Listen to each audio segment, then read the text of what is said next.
Praise the Lord. प्रभु का धन्यवाद हो कि एक बार फिर से उसने ये मौका दिया और हम उसकी सभा में आ सकें। और प्रभु की आज की सभा में आप सबका स्वागत है। प्रभु आप सबको आशीष दे। हम परमेश्वर के वचन में चलेंगे और आज जानेंगे परमेश्वर के वचन से कि वो हमें क्या बताया चाहता है। हम दो जगह से आपके सामने पढ़ूंगा। पहले भजन संहिता 76 उसका 11वां पद, और उसके बाद मैं पढ़ूंगा गिनती की पुस्तक उसका 30वां अध्याय और 2 पद। और यहाँ पर परमेश्वर का वचन हमें इस तरीके से बताता है, अपने प्रभु परमेश्वर की मन्नत मानो और पूरा भी करो। अपने प्रभु परमेश्वर की मन्नत मानो और पूरा भी करो। और गिनती 30 और उसका 2 पद में आपके सामने पढ़ूंगा। यहाँ परमेश्वर का वचन हमको बताता है, जब कोई पुरुष परमेश्वर की मन्नत माने या अपने आप को वाचा से बांधने के लिए शपथ खाए, तो वह अपना वचन ना टाले। जो कुछ उसके मुंह से निकला हो उसे उसके अनुसार वो करे। परमेश्वर अपने वचन के पढ़े और सुने जाने पर आशीष दे। यहाँ दोनों जगह पर हमने देखा कि यहाँ परमेश्वर जो विषय आज हमारा है, हम अच्छी तरह समझ गए होंगे कि मन्नत मानना या प्रतिज्ञा करना। और आज इसी विषय पे बात करेंगे कि हम परमेश्वर के संदर्भ में हम इस बात को देखेंगे कि ये सब मन्नत मानना, शपथ खाना, प्रतिज्ञा करना, परमेश्वर के साथ प्रतिज्ञा पत्र बनाना, के साथ प्रतिज्ञा पत्र के अनुसार कार्य करना कि हम किसी चीज़ की प्रतिज्ञा अपने जीवन में करें या गवर्नेंट परमेश्वर के साथ हम बांधें, उस विषय पे हम बात करेंगे। और ये परमेश्वर के संदर्भ में बात करेंगे और ये देखेंगे कि परमेश्वर क्या चाहता है। परमेश्वर के साथ प्रतिज्ञा करना, उस किसी बात के लिए उस पर शपथ खाना या कोई संकल्प अपने परमेश्वर अपने किसी कार्य के लिए करना, और ये एक बहुत ही सीरियस और गंभीर विषय है।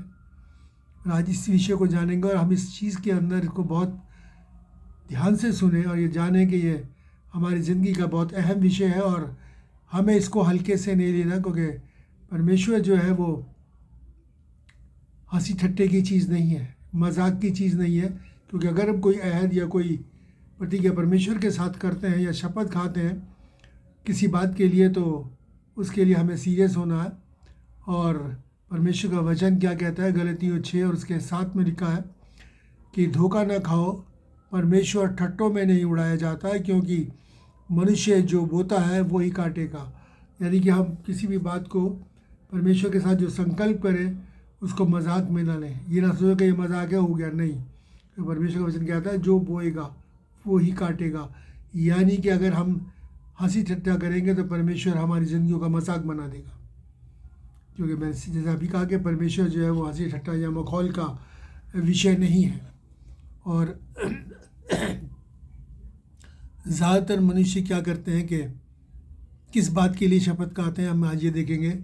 बच्चों को अर्पित करने के लिए, बच्चों के लिए मन्नत मानते हैं। फिर किसी कार्य के लिए मानते हैं कि भाई हम ये मन्नत मानेंगे तो परमेश्वर हम इस कार्य करेंगे, अगर आप ये काम हमारे लिए कर देंगे तो हम इस कार्य को हम करेंगे। और इसी तरीके से और जो हम मानते हैं उसे हमें पूरा भी करना है। जो अभी हमने वचन पढ़ा उसमें लिखा है कि उसे हमें पूरा भी करना है, उसको हम किसी भी तरीके से टाल नहीं सकते। और इसी बात को आज हम परमेश्वर के विषय में देखेंगे, क्योंकि ये हमारे लिए बहुत घातक सिद्ध हो सकता है, हानिकारक सिद्ध हो सकता है। क्योंकि इसके आगे हम क्यों दंड के आग भागी बने। और बहुत सी, क्योंकि मैंने अक्सर कहा कि अभी बताया आपको कि हम बहुत कई बार इसको बड़े हल्के से ले लेते हैं इस विषय को। ये हल्के से लेने का विषय नहीं है, बहुत सीरियस है। परमेश्वर का वचन इस बारे में क्या बताता है। परमेश्वर का वचन कई बार मैंने अपना किस किस विषयों में मानते हैं हम मन्नत, तो उसके संदर्भ में आगे भी हम सोच सकते हैं कि किस किस विषय में है। हम पहला शमूएल उसका पहला अध्याय उसका 11 और उसके बाद 27 और 28 पद पढ़ेंगे। पहला शमूएल उसका पहला अध्याय और उसका 11वां पद पहले पढ़ेंगे। और ये और यहाँ पर लिखा है कि हे परमेश्वर, यदि तू अपनी दासी के दुख पर सचमुच दृष्टि करे और मेरी सुधि ले और अपनी दासी को भूल ना जाए और अपनी दासी को पुत्र दे, तो मैं उसको जीवन भर के लिए परमेश्वर को अर्पित करूँगी और जीवन भर के लिए उसको परमेश्वर को। ये एक महिला है जो कि परमेश्वर के भवन में इस मन्नत को मानती है और परमेश्वर से प्रार्थना करती है कि परमेश्वर, अगर तू मुझे संतान देता है, एक पुत्र देता है, तो उस पुत्र को मैं तेरे लिए अर्पित कर दूंगी कि वो जीवन भर तेरे भवन में रहेगा और तेरी सेवा करेगा। और उसके बाद हम पढ़ेंगे 27 और 28 पद। यहाँ पर लिखा है, यह वही बालक है जिसके लिए मैंने प्रार्थना की थी और परमेश्वर ने मुझे मुँह मांगा वर दिया, इसीलिए मैं भी उसे परमेश्वर को अर्पित कर देती हूँ कि यह अपने जीवन भर परमेश्वर का ही बना रहे। तब उसने वहाँ परमेश्वर को दंडवत किया। यहाँ पर अब देखेंगे उस महिला ने क्या करा, एक मन्नत मानी कि परमेश्वर दे। और उसके बाद जब उसने मन्नत मानी तो उसके बाद फिर दोबारा भवन में गई और उस बालक को, उस बच्चे को परमेश्वर को अर्पित किया कि अब ये जीवन भर यहाँ रहेगा और परमेश्वर के भवन में परमेश्वर की सेवा करेगा। और हम जानते हैं कि जो उसने मन्नत मानी उसको पूरा भी किया। और ये जो बालक था, ये बड़ा होके परमेश्वर का नबी बना, भविष्यवक्ता बना और कौम के लिए उसने बहुत बड़े बड़े काम किए। और ये वो नबी है जिसको हम शमूएल नबी के नाम से जानते हैं। और उसके बाद एक और जगह से हम पढ़ेंगे प्रेरितों के काम, जहाँ 5वां अध्याय उसका 1 से 11। मैं सारा तो नहीं पढ़ेगा, लेकिन मैं आपको बता दूं यहाँ पर पति पत्नी का जिक्र है जिनका नाम हननिया और सफ़ीरा था। इन्होंने भी एक मन्नत मानी थी। इन्होंने वचन में लिखा है कि वहाँ पर उनके पास एक ज़मीन थी, उन्होंने मन्नत मानी कि इस ज़मीन को बेच के जो बीज से मिलेगा उसे हम परमेश्वर को दे देंगे, परमेश्वर को अर्पित कर देंगे। उन्होंने ज़मीन बेची और ज़मीन बेच के जो उसको मिला, उन्होंने क्या करा, उनके दिलों के अंदर बेईमानी समा गई। उसमें से थोड़ा सा अपने लिए रख के और बाकी फिर परमेश्वर को अर्पित करने चले। तो परमेश्वर के दास के सामने जब वो पहुँचे तो क्या हुआ, उसने पूछा, क्या यही है जो बेच के तुम्हें भूमि बेच के मिला है? तो उन्होंने कहा हाँ। और परमेश्वर का वचन बताता, पढ़ सकते हैं प्रेरितों के काम 5 और 1 से 11 में, कि वो मर गए दोनों, क्योंकि उन्होंने परमेश्वर के सम्मुख जो उसने मन्नत मानी थी वो पूरी नहीं की और उन्हें दंड उठाना पड़ा। और यही हमने अभी वचन में जो हमने पढ़ा उसमें लिखा है कि तू अपने आप को वाचा से बांधने के लिए शपथ खाए तो वह अपना वचन ना टाले, जो कुछ उसके मुंह से निकला हो उसके अनुसार वो करे। और उन्होंने नहीं करा तो वो परमेश्वर के कोप के भागी हुए। और आगे हम देखेंगे किस तरीके से परमेश्वर और क्या चाहता है। इसीलिए मैंने कहा था कि हमें इस बात को बहुत सीरियसली लेना है। ये कोई हंसी मजाक का नहीं कि चलो हमने कह दिया, चलो कोई बात नहीं, मैं थोड़ा सा रख लेते हैं, थोड़ा दे देंगे, क्या फ़र्क पड़ता है। नहीं, जो हमने कहा है उसको ना टालें, उसको वैसा का वैसा ही करना है। और देखें परमेश्वर का वचन क्या कहता है। अगर हम देखें मलाकी नबी की पुस्तक, उसका पहला अध्याय, उसका 6 से 8 और 14 पद। मलाकी नबी की पुस्तक, उसका पहला अध्याय, और पहले मैं पढ़ूँगा 6 से 8 पद। ध्यान से हम इसको सुने। यहाँ पर लिखा है कि पुत्र पिता का और दास स्वामी का आदर करता है। यदि मैं पिता हूँ तो मेरा आदर कहाँ है, और यदि मैं स्वामी हूँ तो मेरा भय का मानना कहाँ है। परमेश्वर तुम याजकों से भी जो मेरे नाम का अपमान करते हो यही बात पूछता है, परंतु तुम पूछते हो कि हमने किस बात में तेरा अपमान किया। तुम मेरी वेदी पर अशुद्ध भोजन चढ़ाते हो, तो भी तुम पूछते हो कि हम किस बात में तुझे अशुद्ध ठहराते हैं। इस बात में भी कि तुम कहते हो कि परमेश्वर की मेज़ तुच्छ है। जब तुम अंधे पशुओं को बलि करने के लिए मेरे समीप ले आते हो, क्या ये बुरा नहीं? जब तुम लंगड़े और रोगी पशुओं को ले आते हो तो क्या ये बुरा नहीं? अपने हाकिम के पास ऐसी भेंट लेकर जाओ तो वह तुमसे क्या प्रसन्न होगा? क्या वह तुम पर अनुग्रह करेगा? अब यहाँ परमेश्वर का वचन कहता है, बड़ी एक तरीके से शिकायत करता है कि तुम जो है, जब तुम्हारे नौकर हैं, वो तुम्हारे दास हैं, वो तुम्हारा आदर करते हैं, तुम अपने पिता का आदर करते हो, पुत्र पिता का आदर करता है, तो अगर मैं तुम्हारा पिता हूँ, स्वर्ग के पिता हूँ, तुम्हारा परमेश्वर हूँ, तो मेरा आदर कहाँ, तुम क्यों ऐसा करते हो। और यहाँ पर लिखा है कि तुम, उस समय की बात है जब पहले पशुओं की बलि दी जाया करती थी, और यहाँ पर वो कहता है कि तुम क्या करते हो। परमेश्वर ने कहा था बेऐब बर्रा या बेऐब जानवर जो है, जिसमें कोई ऐब ना हो, वो मुझे चढ़ाया करो। और यहाँ पर तुम क्या करते हो, रोगी, बीमार, लंगड़े, अंधे पशुओं को ले आते हो, जो कि भाई चलो सस्ते मिलना है, पशु ही तो चढ़ाना है।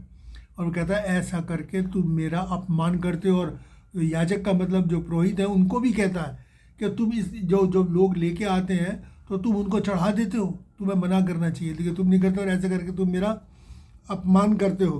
और वो कहता है, एक एग्जाम्पल भी था, अगर तुम अपने किसी अधिकारी के पास ऐसी भेंटें लेकर जाओ, तो वो क्या उसे ग्रहण करेगा, वो तुम पे क्रोधित नहीं होगा। तो कहता है कि फिर मेरा आदर कहाँ है, मेरे साथ ऐसे नहीं क्यों क्यों करते हो तुम मेरे।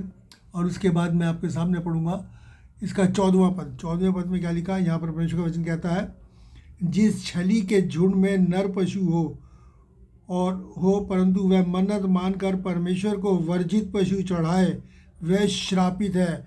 मैं महाराजा हूँ, वो राजाओं का राजा, प्रभुओं का प्रभु है। वो कहता है, ऐसे व्यक्ति को कहता है छली, धोखेबाज है वो, जो धोखा करता है मेरे साथ, और उसके पास अच्छा पशु है, सब कुछ है, और फिर भी अगर वो ऐसा वर्जित, जिसके लिए मना किया गया है, वो मेरे भवन में लेके आता है, तो फिर ऐसे वो कहता है कि वो श्रापित है। और इसीलिए मैंने कहा कि इसे हल्के से ना लें, परमेश्वर के श्राप से बचें। परमेश्वर हंसी ठट्टों में नहीं उड़ाया जाता, इसलिए बहुत सीरियसली और गंभीरता से जो हम मन्नत माने परमेश्वर के प्रति, हम उसको उसी तरीके से पूरा करें, उससे बिल्कुल पीछे नहीं हटना है मेरे आपको। और परमेश्वर का वचन कहता है, और जो ऐसा करता है वो श्रापित है। आजकल के अगर संदर्भ में देखें तो कई बार हमने देखा है कि ऑफरिंग के जो थैलियाँ होती हैं, उसके अंदर कई बार जो बहुत से लोग नोट चढ़ाते हैं, जो बिल्कुल फटे हुए, गले हुए, जो किसी कर्ज के नहीं, कहीं इस्तेमाल नहीं हो सकते, क्योंकि गुप्त दान होता है, और उस गुप्त दान के अंदर वो डाल देते हैं। ये वही काम करते हैं कि परमेश्वर का अपमान करते हैं, ऐसे सड़े गले नोट जो कहीं नहीं चलते, चलो वहाँ चंदे में डाल। लेकिन ये सोचिए कि परमेश्वर की दृष्टि में वो धोखेबाज है, छली है और श्रापित है। ऐसा करके हम क्या करते हैं, परमेश्वर के श्राप को अपने ऊपर लेते हैं। और ये एक बहुत भयानक और बहुत ही ज़्यादा घिनौनी बात है, और हमारे लिए नुकसानदेह है कि हम ऐसा ना करें। जो परमेश्वर को चढ़ाना है वो बहुत अच्छा स्विच होना चाहिए, ऐसा ना हो कि जिसे इंसान भी ग्रहण नहीं करे, उसको हम चढ़ा दें वहाँ पर। और ऐसा करके हम क्या करते हैं, परमेश्वर का अपमान करते हैं।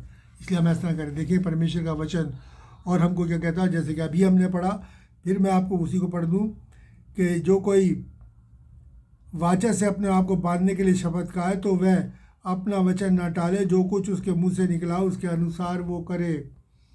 ऐसा ना करो। हमने कहा जी, हमने 5 मन में सोचा कि आज ऑफरिंग में 500 डालेंगे, लेकिन वो नोट ऐसा डाला कि वो 2 रुपये में भी नहीं चले, तो हम क्या करते हैं, अपनी मन्नत को पूरा नहीं करते और परमेश्वर का अपमान करते हैं। तो इस बात के लिए हम खास तौर से ध्यान दें। देखिए नीति वचन उसका 20वां अध्याय और 25वें पद में क्या लिखा है, जो मन्नत मानकर पूछ पाछ करने लगे वह फंदे में फंसेगा।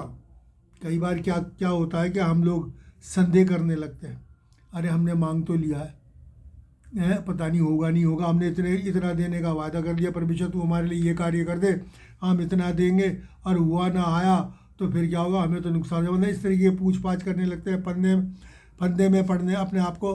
परमेश्वर कहता है ऐसा जन जो है वो फंदे में पड़ता है, जैसे कि हननिया और सफ़ीरा ने किया।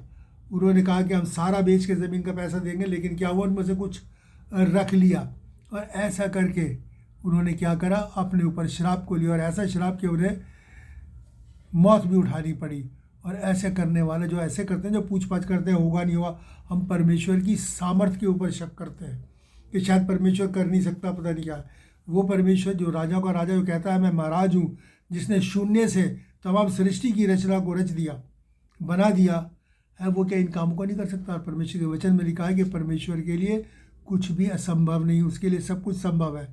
और हम उस पर शक करके क्या करते हैं, उसका अपमान करते हैं, उसका मखौल उड़ाते हैं कि पता नहीं इससे होगा कि नहीं होगा। तो इसलिए कहते हैं जो पूछ पाछ भी करता है वो भी, उसके लिए लिखा है वो श्रापित है। और हमें ऐसा नहीं करना, हमें श्राप को अपने ऊपर लेके नहीं आना। हम आशीष के वारिस होने के लिए बुलाए, इसलिए वही करें जिससे मेरे और आपको आशीष करें। और परमेश्वर का वचन आगे हम पढ़ेंगे, व्यवस्था विवरण उसका 23वां अध्याय और उसके 21 से 27वें पद तक। व्यवस्था विवरण उसका 23वां अध्याय और 21 से 27वें पद में। और यहाँ देखें कि परमेश्वर का वचन हमें क्या बताता है। 23वां अध्याय उसके 21 पद से और 27वें हम पढ़ेंगे 23वें पद तक, 21 से 23। और यहाँ पर लिखा है, जब तू अपने परमेश्वर यहोवा के लिए मन्नत माने तो उसी पूरी करने में विलम्ब ना करना, देर मत करना, क्योंकि तेरा परमेश्वर यहोवा उसे निश्चय तुझसे ले लेगा और विलम्ब करने से तू पापी ठहरेगा। परंतु यदि तू कुछ मन्नत ना माने तो तेरा कोई पाप नहीं। जो तेरे मुंह से निकला उसे पूरा करने की चौकसी करना। तू अपने मुंह के वचन देकर अपनी इच्छा से अपने परमेश्वर यहोवा की जैसी मन्नत माने वैसी ही स्वतंत्रता पूर्वक पूरा करना। इतनी बड़ी बात यहाँ पर मेरे आपके लिए लिखी है कि जब उस, और बता सिर्फ मानना और मान के ये नहीं कि पूरा नहीं करना, बल्कि इसको पूरा करने में देर भी मत करना। परमेश्वर का वचन कहता है, क्योंकि परमेश्वर से हमने कोई मन्नत मानी और क्या परमेश्वर तू हमारे लिए ऐसा कर दे, हम ये करेंगे। जैसे कि उस महिला ने कहा था कि मुझे औलाद चाहिए, उसे मिली और उसने मन्नत को अपनी मन मानी थी, पूरा करा। और यहाँ पर परमेश्वर का वचन कहता है कि उसे पूरा करने में देर भी मत करना। परमेश्वर ने आपकी सुन के आपको आदर दिया, आपने जो मांगा वो दिया, और जैसे ही उसने दिया वैसे ही हमें जो हमने कहा है वो भी हमें पूरा करना है। तो परमेश्वर कहता है कि तुम उसको पूरा करने में देर भी मत करना। अगर तुम ना मानना तो बहुत दूर की बात है, अगर तुम देर भी कर देते हो, अरे कर देंगे क्या है, कहा तो है दे देंगे, कोई मना थोड़ी कर रहे हैं। नहीं, जब परमेश्वर ने आपको आदर दिया है, आपकी इच्छा को पूरा किया है, तो आप भी उसी तरीके से, उसी गंभीरता के साथ उसको पूरा करना है, और जो मन्नत मानी है। और परमेश्वर कहता है कि विलम्ब करने से तू पापी ठहरेगा। हम देर करने से भी, देर करना भी पाप है, तो इसलिए हम इससे बचें कि जैसे ही हमारी मन्नत पूरी हुई, जैसे ही हमने पुकारा तो उसकी अनुसार हमें उसी वक्त उसे पूरा भी करना है। परमेश्वर कहता है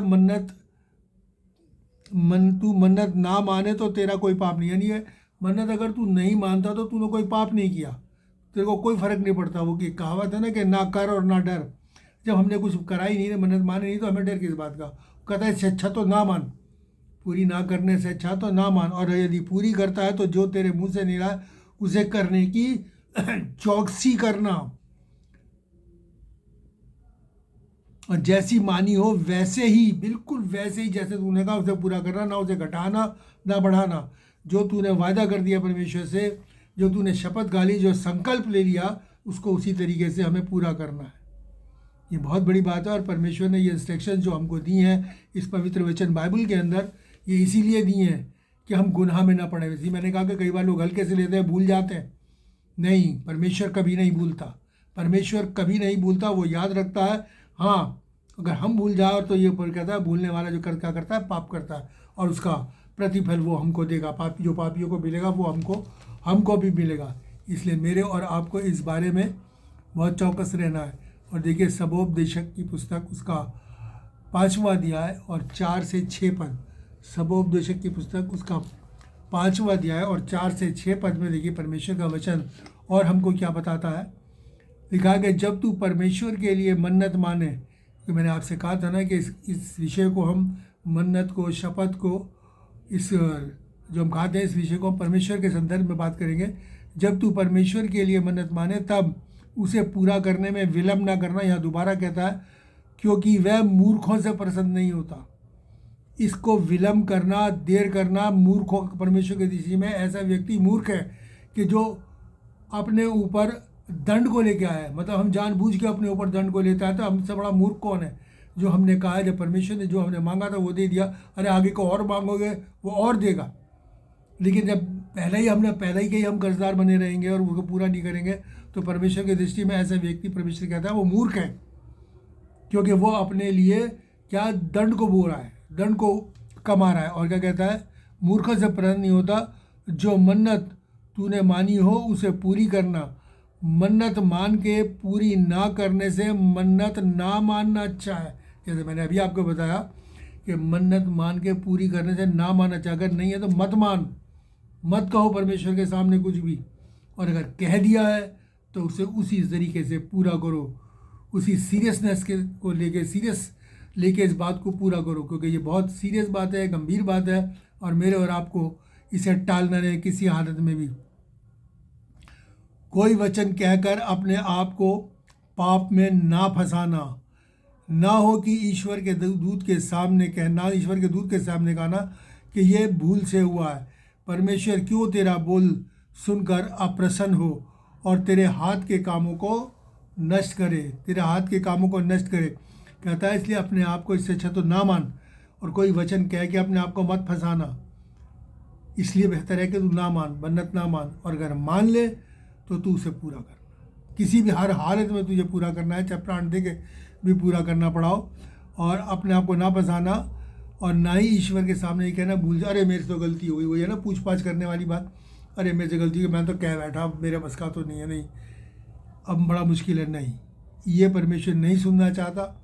आपको उसे हर हालत में पूरा करना है। अगर आपने ये मन्नत मानी है तो मेरे प्यारे भाई बहनों, आप उसको हर हालत में पूरा करना है, और ना ही कहना कि ये भूल से हुआ है, क्योंकि परमेश्वर तेरा बोल सुनकर क्यों अप्रसन्न हो और तेरे हाथ के कामों को नष्ट करे। यानी कि ये है कि तेरे ऊपर से अपनी आशीष हटा ले, जो तू करेगा उसमें विफल होगा, कुछ भी काम करेगा वो कामयाब नहीं होगा, इसलिए कि तेरे हाथ के कामों को नष्ट करे। अब ऐसा परिणाम जिस बात का, उस परिणाम को हमें कितनी निष्ठा और ईमानदारी कैसे उस कार्य को मेरे आपको करना है, उस शपथ को पूरा करना है, उस मन्नत को पूरा करना है, मेरा उस प्रतिज्ञा को जो हमने ले ली है, उस संकल्प को जो परमेश्वर के सामने हमने लिया, उसे हमें पूरा करना है। और ये परमेश्वर के वचन में हमें हिदायतें दी गई हैं कि हमें इसके अनुसार करना है। अक्सर जब मैंने कहा ना, लोग हल्का ले लेते हैं, और ऐसा करके परमेश्वर कहता है कि क्यों हम दंड के भागी हों, क्यों हम मूर्खों की तरह काम करें, क्योंकि परमेश्वर का राज्य मूर्खों का नहीं है। परमेश्वर का राज्य बुद्धिमानों का, उसकी आज्ञा के अनुसार जीवन व्यतीत करने वालों का है। और देखिए कि परमेश्वर का वचन हमको क्या कहता है, व्यवस्था विवरण उसका 23वां अध्याय और उसका 18 पद।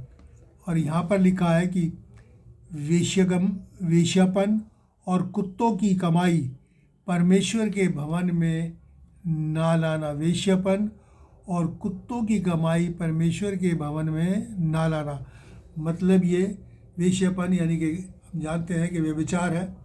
इससे दुनिया में कितना व्यभिचार है, लोग कितना बड़ा इसको एक तरीके से बिजनेस बन गया है ये। और इसको कहता है इसकी कमाई मेरे भवन में लेके मत आना, मैं घृणित है उसकी दृष्टि में ये कमाई जो है वो घृणित है। और कुत्तों की कमाई क्या है, अब हम सोचें, इस बात को विचार करें कि कुत्तों की कमाई क्या है। वो धन जो पाप से कमाया गया है, इसकी मैं बताऊँ आपको क्या क्या बात, कौन कौन से काम हैं जो कि परमेश्वर की दृष्टि में घृणित है। और उनसे कमाई हुई जो रुपया या पैसा है वो भी परमेश्वर की दृष्टि में घृणित है। एक तरीके से कुत्तों की कमाई के जैसा है कि झूठ से कमाया हुआ धन, झूठ बोलकर, फिर किसी का खून मर्डर करके कमाया हुआ धन, लूटपाट करके कमाया हुआ धन, किसी को धोखा दे के कमाया हुआ धन, किसी प्रकार की हिंसा करके कमाया हुआ धन, अन्याय से कमाया हुआ धन, परमेश्वर कहता है टोना टोटका से। और ये भूत सिद्धि वगैरह परमेश्वर इनसे घृणा करता है, कहता है इनके द्वारा कमाया हुआ धन है। और परमेश्वर के नियमों को तोड़कर उससे कमाया हुआ धन, यानी कि बुराई के रास्ते पे जाकर कमाया हुआ धन जो है, ये पाप की कमाई है। और परमेश्वर से घृणा करता है और कहता है कि ऐसी कमाई का करने वाला कोई मन्नत मान के मेरे भवन में उसको पूरा करने के लिए बिल्कुल ना है, क्योंकि बिल्कुल एक्सेप्टेबल नहीं है परमेश्वर के द्वारा ये। क्योंकि साफ तौर से लिखा है कि वेश्यापन और कुत्तों की कमाई परमेश्वर के भवन में ना लाना, ना तो भेंट के रूप में, ना किसी मन्नत को पूरी करने के रूप में, किसी तरीके से। इस बात को हम ध्यान कर लें। और बहुत सी हर वो बुराई से कमाया हुआ धन जो है वो परमेश्वर कहता है उसे मेरे भवन में लाना। क्यों? क्योंकि परमेश्वर पवित्र है, सिद्ध है, और वो पवित्रता को ही चाहता है, वो पाप से कमाए हुए धन को नहीं चाहता। अगर आपके पास 1 रुपये का मन्नत है तो आप 1 की मानिए, 1000 की मांग के और उसके बाद अब श्राप कमाएं, ये आपके लिए हानिकारक है। ये ठीक बात नहीं है, ये बुराई है जो हम अपने ऊपर खुद लेके आते हैं। इसलिए मेरे प्यारे बहनों, इस बात का ख़ास तौर से ध्यान रखें कि वो करें जो परमेश्वर के वचन के अंदर लिखा हुआ है, और उसी के अनुसार हम अपने जीवन में काम करें और नेक कमाई से उन पर में अपनी मन्नतों को जो है वो पूरा करें। और देखिए परमेश्वर का वचन हमको क्या कहता है, मत्ती की इंजील उसका 5वां अध्याय, और उसको हम पढ़ेंगे 33 से 37वीं आयत। मत्ती की इंजील उसका 5वां अध्याय और 33 से 37वें पद तक हम पढ़ेंगे। और यहाँ पर बड़ी अच्छी बात परमेश्वर का वचन हमको बताता है, बड़ी अच्छी हिदायत हमको देता है। यहाँ लिखा है, फिर तुम सुन चुके हो कि पूर्व काल में कहा गया था कि झूठी शपथ ना खाना, परंतु प्रभु के लिए अपनी शपथ को पूरा करना। परंतु मैं तुमसे कहता हूँ कि कभी शपथ ना खाना, ना तो स्वर्ग की, क्योंकि वह परमेश्वर का सिंहासन है, ना धरती की, क्योंकि वह उसके पाँवों की चौकी है, ना यरूशलेम की, क्योंकि वह महाराजा का नगर है, और अपने सिर की शपथ खाना, क्योंकि तू एक बाल को भी न उजला न काला कर सकता है। परंतु तुम्हारी बात हाँ की हाँ और ना की ना में हो, क्योंकि जो कुछ इससे अधिक होता है वह बुराई ही से होता है। जो कुछ इससे अधिक होता है वो बुराई ही से होता है। कई बार अक्सर हम देखा होगा कि परमेश्वर की शपथ के विषय में कई बार कोई बात करनी होती है तो अक्सर मैंने बहुत लोगों को देखा, कहते हैं बाय गॉड, किसी बात को करने के लिए नहीं, मैं बाय गॉड कह रहा हूँ कि ये ठीक है, लेकिन परमेश्वर क्या कहता है कि शपथ ना खाना। क्यों बाय गॉड कहने का मतलब ये होगा कि मैं परमेश्वर को हाजिर नाजिर जान के ये बात कह रहा हूँ कि ये ऐसी है, और ऐसा करके हम परमेश्वर की शपथ खाते हैं और परमेश्वर को भूल जाते हैं। और परमेश्वर की शपथ खाना कोई बहुत छोटी बात नहीं है। आप इस बात को देखिए, और को अपने शपथ खाई बाय गॉड कह दिया और वो ना हुई तो फिर क्या होगा? परमेश्वर के दंड के हम भागी बनते हैं। और यही परमेश्वर चाहता है कि हमने बाय गॉड कह के हम तो भूल के निकल गए, लेकिन परमेश्वर नहीं भूलता। उसे पता है कि इस व्यक्ति ने मेरी कसम खाई है, और दुनिया की और बातों को तो करो, मैं ऐसा करूँगा, वो तो बात अलग है। स्वयं परमेश्वर की कसम खाई है, तो परमेश्वर कहता है कि ऐसा हमें नहीं करना, ना स्वर्ग की, क्योंकि वो परमेश्वर का सिंहासन है, ना धरती की, वो परमेश्वर के पैरों की चौकी है। किसी बात की भी हमें कसम नहीं खाना। और कहता है तुम्हारी बात हाँ की हाँ और ना की, इसलिए तुम कसम में पढ़ो ही मत। तुम अपनी बात में एडमेंट रहो, तुम अपनी बात में स्ट्रांग रहो कि जो तुम कह रहे हो सच है। हाँ हाँ, तेरा कोई माने माने ना माने ना माने, आप कसम खा के अपने आप को मत फंसाना, परमेश्वर कहता है, क्योंकि इससे जो अधिक होता है वो बुराई से होता है, कसम से। और परमेश्वर होता है, बुराई का मतलब शैतान की ओर से होता है। शैतान भी आपको ऐसे मामलों में कसम देकर फंसवाना चाहता है। तो परमेश्वर कहता है तुम्हारी बात हाँ की हाँ और केवल ना की ना में हो। शपथ को हमें बीच में नहीं लाना चाहिए। और ये संसार में बहुत ज़्यादा कॉमन चलता है कि हम किसी की भी जो है कसम खा लेते हैं, और इस तरीके से क्या करते हैं, हम परमेश्वर से दूर हो जाते हैं और शैतान के चुंगल में फंस जाते हैं। और देखिएगा परमेश्वर का वचन हमको कहता है, याकूब की पत्री उसका 5वां अध्याय और उसका 12वां पद। याकूब की पत्री उसका 5वां अध्याय और उसका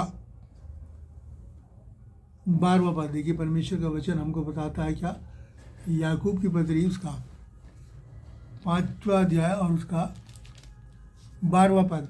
और यहाँ पर देखिए परमेश्वर का वचन कहता है, हे मेरे भाई, सबसे श्रेष्ठ बात यह है कि शपथ ना खाना, ना स्वर्ग की, ना पृथ्वी की, ना किसी और वस्तु की।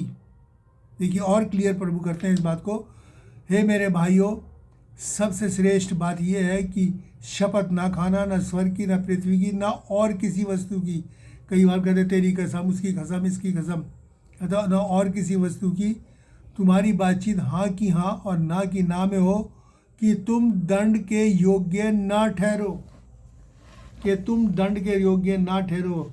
हमें किसी ऐसे दूसरे की भी कसम नहीं खानी है, क्योंकि उस पर हमारा कोई अधिकार नहीं है जिसकी हमने कसम खाई है। परमेश्वर कहता है ऐसा करके तुम क्या कहते हैं, वो कहता है हाँ की हाँ और ना की ना रखो, ताकि तुम पर दंड के योग्य न ठहरो। परमेश्वर इन बातों को बता के हमें उस दंड से बचाना चाहता है। जो हम जल्दबाजी में कसम खा के कह देते हैं और फिर उसको नहीं कर पाते, और क्या होता है कि हम परमेश्वर के कोप के भागी होते हैं, उसके दंड के भागी होते हैं।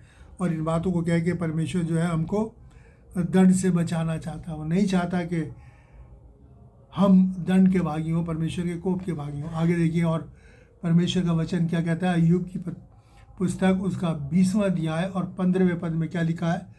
यहाँ लिखा है, जब मन्नत मानते हैं और पूरा नहीं करते, उसके विषय में देखिए क्या कहता है।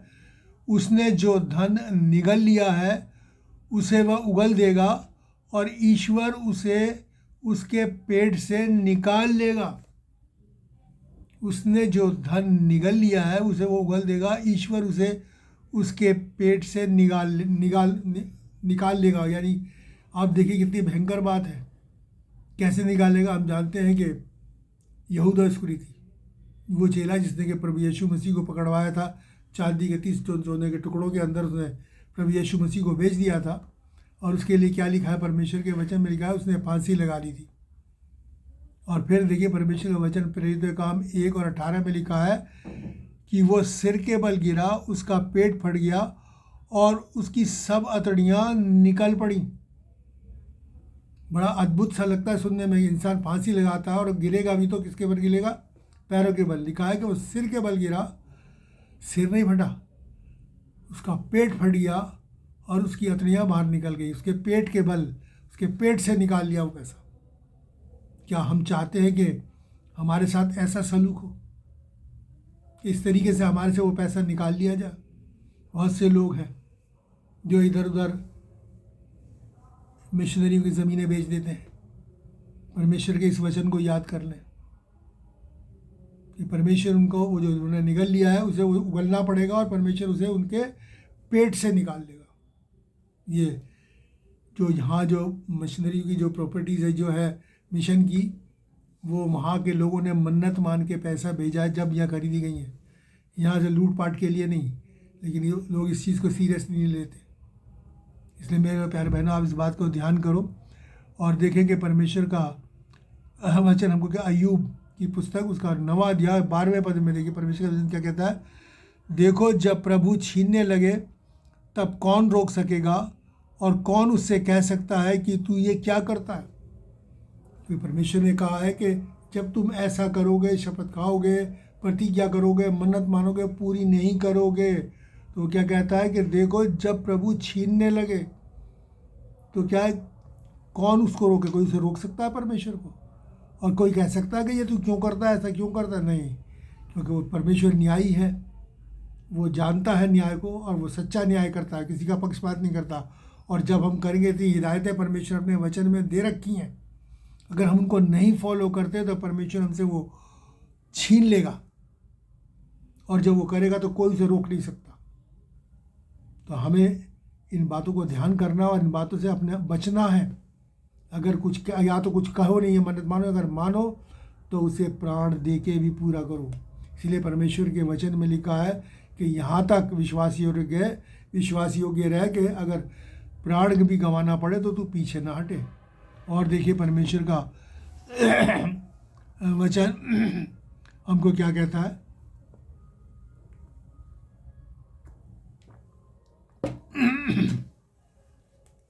और बहुत से विषय हैं जिन पे कि हम परमेश्वर के सामने प्रतिज्ञा करते हैं, परमेश्वर के सामने शपथ खाते हैं, और वो विषय भी ऐसे हैं जो हमारे जीवन के ऊपर प्रभाव डालते हैं।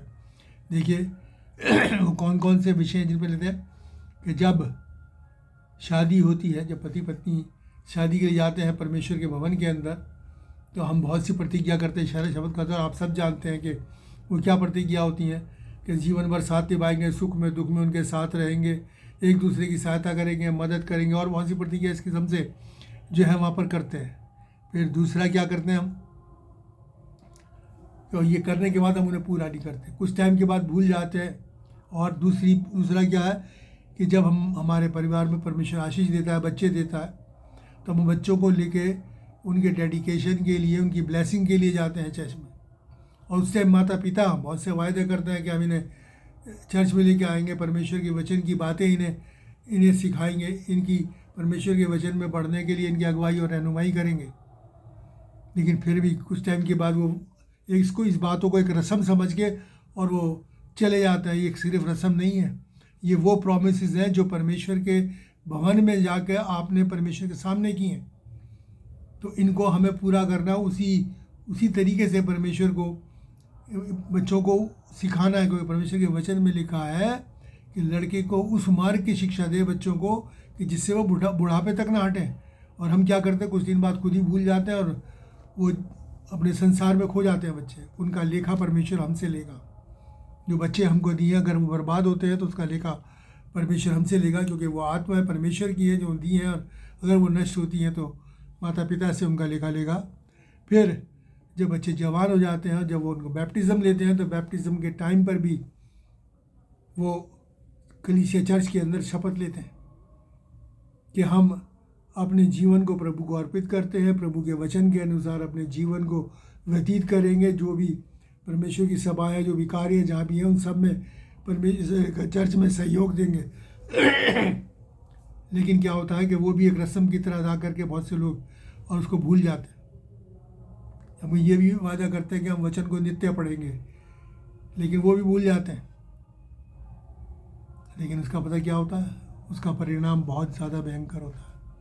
क्या होता है कि जब पति पत्नी अपने वादों को भूल जाते हैं तो परिवारों पे आशीष नहीं होती, परिवारों में कलेश और बहुत किस्म के कलह उत्पन्न हो जाते हैं। परमेश्वर की आशीषों उसके ऊपर चढ़ जाती है। इसलिए परमेश्वर कहना मैं तुम्हारे कार्यों को हाथ के कामों को नष्ट करूँगा। उसके बाद क्या है, जो बच्चे जिनके लिए माँ बाप ने कसम खाई है कि हम उनको वचन में जब आगे बढ़ाएंगे, वचन भी बच्चे भी दाएँ बाएँ हो जाते हैं और फिर संसार में खो जाते हैं। फिर दूसरी भी क्या है, बच्चे बड़े होकर बैप्टिज़म लेते हैं और उसके बाद जो वायदे किए उन्हें नहीं निभाते। तो मेरे प्यारे भाई बहनों, क्या होता है, उनकी ज़िंदगियों में कामयाबी नहीं मिलती, उनके काम असफल होते हैं और जीवन में परेशानियां बढ़ती रहती है और सोचते हैं क्यों हो गया, कैसे हो गया।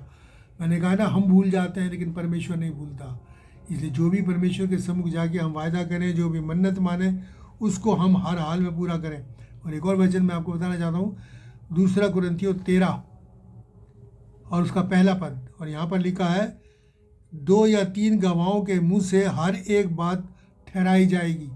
2 या 3 गवाहों के मुख से हर एक बात ठहराई जाएगी। आप देखिए क्या होता है, जब हम परमेश्वर के सम्मुख चर्च में जाके प्रतिज्ञा करते हैं तो वहाँ कौन कौन मौजूद होते हैं, परमेश्वर मौजूद होता है, परमेश्वर का दास यानी पास्टर मौजूद होता है, और परमेश्वर के लोग यानी चर्च के लोग मौजूद होते हैं। ये 3 लोग गवाह हैं जो मौजूद होते हैं, जिनके सामने चाहे शादी का हो, चाहे डेडिकेशन का हो, चाहे बैप्टिज्म का हो, प्रतिज्ञा लेते हैं। और 3 गवाह के सामने ठहराई जाएगी और ये पक्की हो जाती है। और ये ऐसी पक्की बात को जो परमेश्वर के और 2 गवाहों के सामने हो गई है, तीनों के सामने, उसे हम नकार नहीं सकते, उसे हम टाल नहीं सकते, उसे हमें हर हाल में पूरा करना ही है। मेरे प्यारे बहनों, इसके लिए हमारे ज़रूरी है कि हमारा आचरण जो है परमेश्वर के वचन के अनुसार होना चाहिए। देखें कि परमेश्वर के लोगों का आचरण कैसा होना चाहिए। देखिए, ये भी बात परमेश्वर ने अपने वचन में हर चीज़ बहुत विस्तार से लिखी है। भजन संहिता 15 उसका पहला, दूसरा पद और चौथा। भजन संहिता 15 उसका पहला, दूसरा और चौथा पद। और देखिए परमेश्वर का वचन यहाँ पर क्या कहता है कि परमेश्वर के तंबू में कौन रहेगा, तेरे पवित्र पर्वत पर कौन बसने पाएगा। वह जो खराई से चलता है और धर्म के काम करता है और हृदय से सच बोलता है, पहले दूसरे पदों में, वो परमेश्वर की निकटता में रहने पाएगा। परमेश्वर के तंबू में, परमेश्वर पर्वत का मतलब ये है कि वो परमेश्वर की निकटता में रहने पाएगा, परमेश्वर उसके ऊपर अपना हाथ रख के रहेगा। और देखिए चौथे पद में क्या लिखा है, वह जो शपथ खाकर बदलता नहीं, चाहे हानि भी उठानी पड़े। क्या मतलब, वह जो शपथ खाकर बदलता नहीं, चाहे हानि भी उठानी पड़े। मतलब जो उसने मान लिया उसे पूरा करना चाहिए, उसमें नुकसान भी हो रहा उसका। लेकिन मैं आपको आज एक बात बता दूं कि अगर हम हानि उठा के भी उस शपथ को पूरा कर देते हैं तो मेरे प्यारे भाई बहनों, परमेश्वर किसी का कर्जदार नहीं है। उसके जब वो आपको आशीषें देगा अपनी मन्नत को पूरा करने के बाद, तो वो आशीषें उस हानि से कहीं ज़्यादा अधिक होंगी और सारी भरपाई आपकी हो जाएगी। लेकिन ना पूरा करने पर जो नुकसान होगा उसकी कोई भरपाई नहीं हो सकती। हो सकता है कि हमारा जीवन भी समाप्त हो जाए, जैसे कि यहूदा इस्करियोती का हुआ था, उसका गिरा और अतड़ियाँ बाहर निकल गई। तो मेरे प्यारे भाई, मेरे और आपको ये सोचना है कि हम इन विषयों पे ऊपर जो हम करते हैं, जो हम प्रतिज्ञा करते हैं, जो मन्नत मानते हैं, जो हम संकल्प लेते हैं परमेश्वर के साथ, उन्हें पूरा करना कितना ज़रूरी है मेरे और आपके लिए, और ये कितनी गंभीर बात है। इसे बहुत ही ज़्यादा सीरियसली मेरे और आपको लेना है। आज आपने जान लिया, और आप देखें कि क्या लिखा गया परमेश्वर की मुनि पर, क्या होता है कि इसके लिए अगर हमें करनी है तो परमेश्वर के लिए हमें, उसके लिए हमें क्या करनी है, हमें प्रार्थना करनी है परमेश्वर से, ताकि वो हमें सामर्थ्य शक्ति दे, हमारे लिए ज़रिए को उत्पन्न करे कि हम उसको पूरा कर सकें परमेश्वर की सहायता से। वो हमारी सहायता भी करेगा। वो कहता है तू मांग तो मैं तुझे दूंगा, तू मांगेगा और पाएगा। देखिए भजन संहिता उसका 61 और उसके 5वें पद में क्या लिखा है, हे परमेश्वर तूने मेरी मन्नतें सुनी हैं। यानी कि परमेश्वर को दास के कहता है कि मैंने तुझे बता दिया और तूने सुन लिया है जो मैंने मांगा है। और क्या कहता है परमेश्वर, भजन संहिता 37 और उसके 4वें पद में कहता है कि प्रभु को अपने सुख का मूल जान, वह तेरे मनोरथों को पूरा करेगा। हे परमेश्वर तूने मेरी मन्नतें सुन ली हैं। अब वो कहता है कि अब परमेश्वर को अपने सुख का मूल जान, वो तुझे दुख नहीं देना चाहता, वो तेरे को सुख देना चाहता, तेरे को सुखी देखना चाहता है। और तू अपनी मन्नतों को जो तूने मानी है, अपने मनोरथों को परमेश्वर को दे दे, वो पूरा करेगा। हम उसके पास जाए, मांगे कि परमेश्वर मैंने ये वायदा किया है, मैं इस वायदे को पूरा करना चाहता हूँ, इससे पीछे नहीं हटना चाहता, मैं अपने दिल से पूरा करना चाहता हूँ, मेरी सहायता कर, मेरी मदद करके मैं इस कार्य को कर सकूँ। वो आपकी सहायता करे। मुझे इसके ऊपर भूल जाओ और भूलने के बाद पूरा ना करो और परमेश्वर के क्रोध के भागी हो, कोप के भागी हो, श्राप के भागी हो। इससे बेहतर है कि हम इन बातों को ध्यान दें। और देखिए परमेश्वर का वचन क्या कहता है, इसलिए परमेश्वर के सम्मुख कोई भी शपथ, कोई भी प्रतिज्ञा, कोई भी मन्नत जो हम माने उसे सोच समझ कर माने और दृढ़ संकल्प करके माने कि अब जब ये कह रहे हैं तो हम इसे करेंगे ही, और हमें करना ही है। अगर हमें परमेश्वर की अनुग्रह, उसकी शांति चाहिए, आशीष चाहिए, तो हमें ये करना है, जो मांगा है वो चाहिए, तो हमें मन में निष्ठा करनी, क्योंकि वो मनों को जांचता है। वो मनों में ही जांच, हमारे मन में जो विचार है उनको जांच लेंगे हम पूरा करना चाहते हैं या हमने वैसे मखौल में कह दिया। मखौल में कह दिया तो हमने परमेश्वर का ठट्टा उड़ाया, मजाक उड़ाया है, अपमान किया है परमेश्वर का वचन का। जैसे कि हमने अभी पढ़ा कि तुम मेरा अपमान क्यों करते हो, इसकी सभी बातें करके। और इसलिए सबोपदेशक 8 और उसके 5 में बड़ी अच्छी बात लिखी है, जो आज्ञा को मानता है वह जोखिम से बचेगा। जो आज्ञा को मानता है वह जोखिम से बचेगा। बुद्धिमान का मन समय और न्याय का भेद जानता है। जो आज्ञा को मानता है वो जोखिम से बचेगा। मेरे प्यारे भाई बहनों, अगर हमें जोखिम से बचना है तो जो परमेश्वर के ये निर्देश जो हमको दिए गए आज, हम इनके अनुसार चले और उनको माने। और वो लिखा, बुद्धिमान का मन समय और न्याय के भेद को जानता है। हाँ, समय क्या, हमने मन्नत मानी है, हमें उसे पूरा करना है। और न्याय क्या है, नहीं करेंगे तो परमेश्वर उसे हमसे लेगा, हमें उगलना पड़ेगा, हमारे लिए बहुत हानिकारक होगा और हम श्रापित हो जाएंगे। और अगर हम न्याय क्या है, अगर हम मानते हैं तो ये भी न्याय है कि वो हमें आशीष देगा, बरकत देगा, हम पर अनुग्रह करेगा। परमेश्वर इन वचनों के द्वारा आपको आशीष दे। और आप जब भी कभी आप किसी चीज़ का प्रण करते हैं, मन्नत करते हैं, प्रतिज्ञा करते हैं परमेश्वर के सम्मुख, तो उसे पूरा करें, अवश्य पूरा करें। आइए हम प्रार्थना करें। महान और दयालु परमेश्वर, अनुग्रहकारी पिता, तेरा धन्यवाद करते हैं, तेरी स्तुति प्रशंसा जय जयकार करते हैं, तेरे नाम को धन्य कहते हैं। तुझसे निवेदन करते हैं प्यारे बाप आसमानी कि हम में से हर एक सुनने वालों को शक्ति दे, सामर्थ्य दे कि पिता परमेश्वर तेरे वचन के अनुसार करें, ताकि तेरे आशीष के बानी हो सके, तेरे अनुग्रह को प्राप्त कर सकें। और प्यारे बाप आसमानी, हमारा जीवन जो है पिता परमेश्वर एक आशीषित जीवन हो सके। सबके लिए आशीष मांगते हुए प्रार्थना प्रभु यीशु के नाम से मांग, आमीन।